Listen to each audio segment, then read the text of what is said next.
Example 2, write the real numbers in order from least to greatest. So if we were trying to order these, anything that's in absolute value brackets, we need to remove it. So when we remove negative 6.5, it becomes positive. 5 remains the same. When we remove 4.75, it also remains the same. Negative 3.4 isn't in brackets, so that didn't change. Negative 12 fifths is now positive 12 fifths. Negative 0.1, because we take it out of the brackets, is now positive. This is not in brackets, so we don't do anything different to that number. And again, we make this positive. I think it's gonna be easier to compare some decimals. So I'm just gonna write that as positive 2.5. Let's write this in order. 12 over 5, you might want to think of what that is as a decimal. So you can think of that as 2.4. And you'll find that a little easier.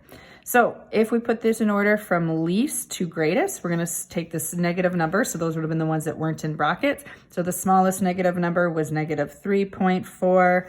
Now we have negative 0.01. The next smallest number, we're looking at our decimals here, is 0.1. The next smallest number would be our 12 over 5.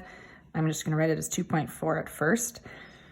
Then we have 2.5, 4.75 would be next, 5 would be next, then 6.5. Now I'm going to put this back into what it looked like in the original question, just so you can kind of compare. So the ones that weren't in absolute value brackets remain negative. So those would be written the same. And then we've got, oops, that should be a straight bracket, these numbers here. So it's just interesting to see what it looks like with the brackets still in there. So we'll continue our list. I'm just rewriting it how the question looked, like that. So it's easier to take them out, order them, and then you can put your final answer back with the brackets in there.